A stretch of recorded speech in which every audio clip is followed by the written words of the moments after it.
Hello everyone and welcome to another casual review. Today I'm talking about Balatro. I picked up the mobile version of this game after I heard a ton of rave reviews about it, and so I needed to see what this card game was all about. I also needed a good substitute for when I've just played way too many rounds of Slay the Spire. If you've never heard of Balatro before, it's kind of like a poker adjacent game, but with more of a run-based roguelite kind of theming. So you have a standard deck of 52 cards. You get dealt so many cards and you can pick out 5 of them. And you're trying to pick out 5 that can match some kind of poker hand. So like the worst hand that you could play is a high card where you just try to play an ace or a king or a queen. Then it goes to a pair. So you're trying to get 2 matching cards, or a 2 pair where you're trying to get 2 sets of matching cards. From there on the tier list, you could also try and go for a full house. That's 3 matching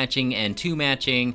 You could do a flush where it is a hand of all matching suits. Straight, so it's like 1, 2, 3, 4, 5. You could even get a straight flush where they're all the same suit and they are all in sequential order. So for every round, you are trying to get a certain score. You're trying to meet a certain score threshold. And you are playing these hands to manipulate 2 different values, your chips and your multiplier. And so if you deal like a high card, your base multiplier and chips are going to be whatever the cards are going to add to your chips, and then your multiplier will be ×1. So you're not going to get any multiplier for that. But if you play something like a flush, you're going to get the points for the chips, and it's going to be ×4. And so on its surface, at the beginning of the game, this is Balatro, but it gets much more complex and interesting from there, because every time you finish a round, you're going to get a payout, so you're going to get a couple dollars. You can then use those dollars to buy different upgrades that take place mainly in the form of these Joker cards. And these Joker cards flip the game up on its head and make the game so much more interesting. Some of them make it so you can get a flush or straight with only 4 cards. Other cards add multipliers if you play a 2 pair. Some cards slowly get upgraded the more and more you play hands without using any discards. And so there's just so many different types of Jokers that can completely influence the way that you are playing through this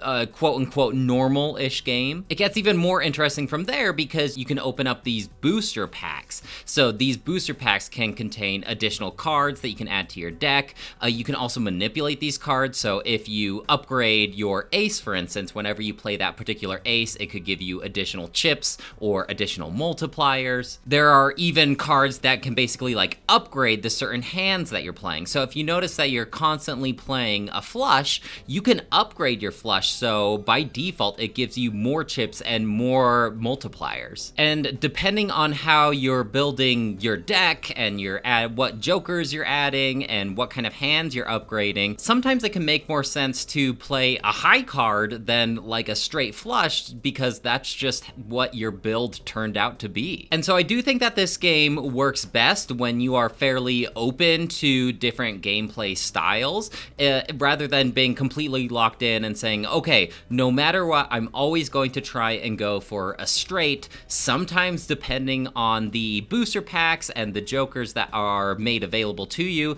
that doesn't always make the most sense. And so sometimes, like early in the game, if you get a card that constantly upgrades the more you play 4 cards, maybe it'd make more sense to do like a 2 pair kind of build. To complete a whole run, there are 8 antes, and in each ante, there are 3 rounds. The final round of each ante is almost like a boss round where it has a specific random rule. Like sometimes it will say, hey, all your diamond cards aren't going to work for this round, which would really suck if you spent a lot of time upgrading all of your diamond cards. Sometimes they can have pretty damaging effects as well. Like, hey, every time you play a card this round, you're going to lose $1. And so these can be pretty scary if you're not prepared. There are, however, ways for you to circumvent these difficult boss blinds if you are prepared. And these take place in the form of tags. Whenever I play a run-based roguelike game like this, like Slay the Spire, for instance, or Inscription is another one that comes to mind,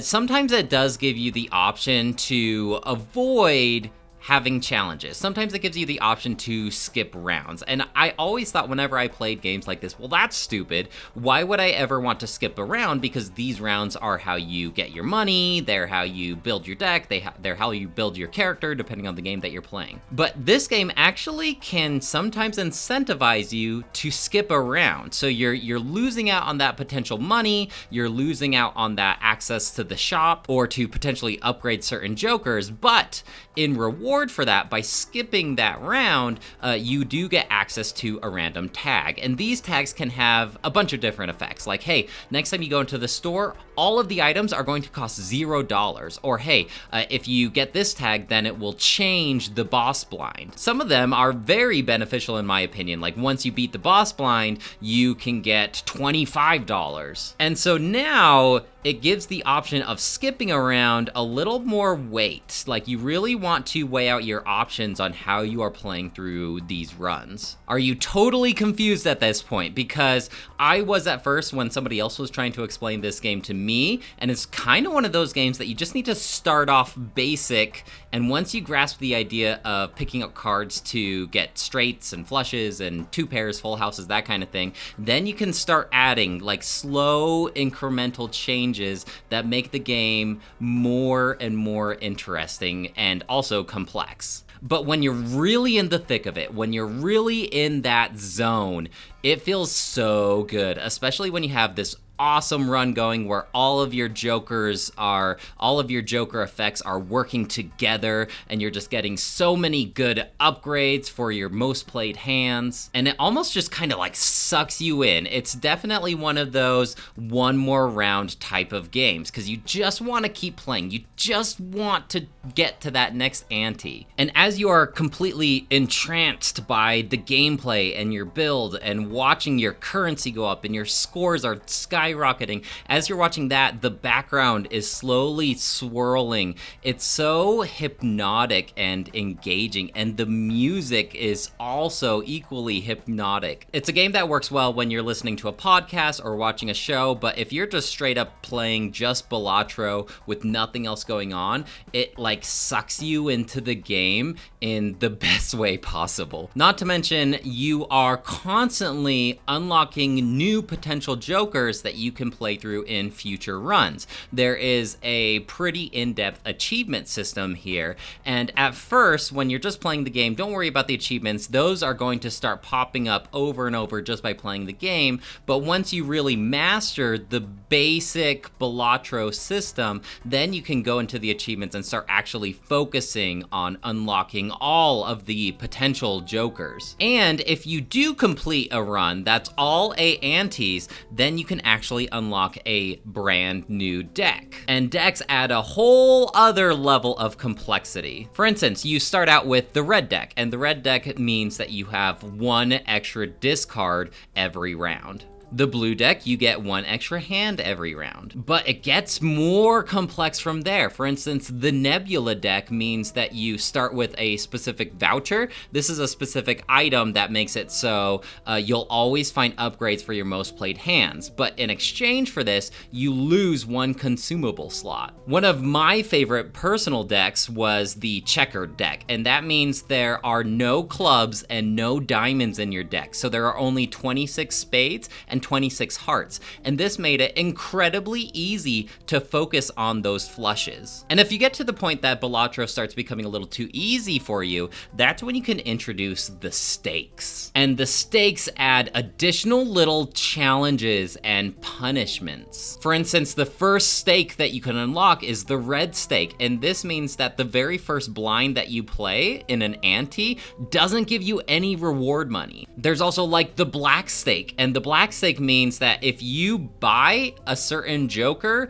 you are locked in with that joker for the rest of the run. There's no trading it out, there's no selling it, there's no destroying it. So what I really love about this game is it's actually pretty easy to get into. It's easy to pick up, and if you've ever played Yahtzee or poker, how I really learned about these hands is the Luigi minigame in the Mario DS games. But if you understand that basic concept of flushes bushes and straights and full houses. It's easy to pick up this game, and then it slowly just morphs into something so much more. I think this game is absolutely perfect on the cell phone, because anytime that you have like 10 minutes, anytime you're waiting in a long line, anytime you're riding public transport or something like that, it's so easy just to pull out your cell phone and just do a round of Balatro, and the time just seems to slip on by. Another fun thing is that you can actually customize your face cards with a ton of different references for other games. So like my spades all look like Shovel Knight characters, my hearts are characters from Bug Snacks, clubs is my other favorite card game, Slay the Spire, and my diamonds are Stardew Valley. And if slowly unlocking all of these different challenges, these stakes, these decks isn't your cup of tea, there is an option to just automatically unlock everything. I think this game is absolutely worthy of all of the praise that it's been getting. I know I'm late to the party because I'm always late to the party, but I'm just going to throw on my praise on the pile. I'm going to give this game a 5 out of 5, and I don't think I'm done playing this game anytime soon. I think I have another Slay the Spire on my hands, where this is just a game that I'm going to pull out every now and again to do another run and just see if I can overcome that next challenge, that next stake, unlock that new achievement. And I'm glad that I finally did give this game a try, because on the surface, this doesn't really seem like a game for me, but it's really just one of those games that you have to try for like an hour to actually get it. Well guys, that's it for me. Let me know if you have any questions or comments about Balatro, and I'd love to hear what you have to say. Otherwise, I'll talk to you later. Bye!